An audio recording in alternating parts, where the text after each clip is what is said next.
I remember the moment I understood that Rome was finished. It wasn't when the walls were breached. It wasn't when the temples were looted. It was when the palace doors opened and no one rushed to defend them. On a gray morning in 476 CE, I stood in the streets of Rome and felt something heavier than fear: absence. The marble still shone beneath my feet.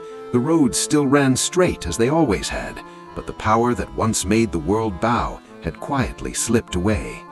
From the gates came the sound of boots, foreign boots, and for the first time in my life, Rome did not answer.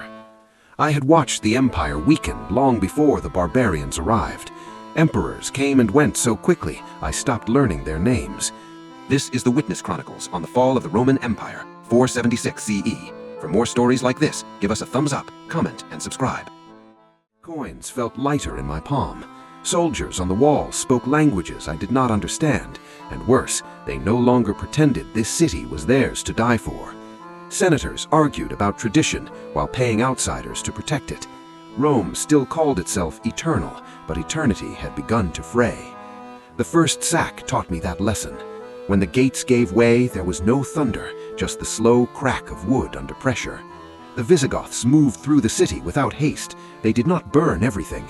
They took gold, grain, and certainty. I watched statues of old gods stare blindly as men carried away the wealth of centuries. Rome was not being destroyed, it was being undressed. Years later, the Vandals came by sea. I saw their ships darken the horizon, and panic spread faster than fire. Churches were stripped, palaces emptied, sacred relics were lifted like trophies from a fallen god.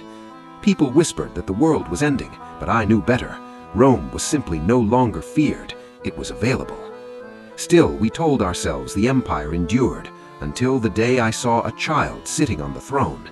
His name was Romulus Augustulus, a name heavy with cruel irony. He wore purple, but he commanded nothing. When the barbarian general Odoacer entered the city, there was no battle, no final defense.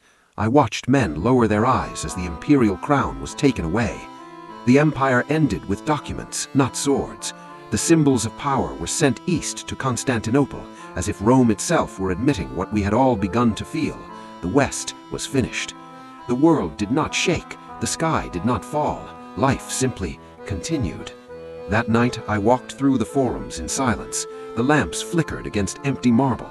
The city that once ruled from Britain to Africa now ruled only its memories.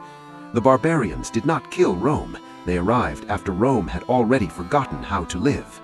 And so I bear witness to the end of an ancient superpower, not in flames, not in glory, but in the quiet sound of footsteps echoing through halls that no longer knew who they belonged to. This is the Witness Chronicles on the fall of the Roman Empire, 476 CE.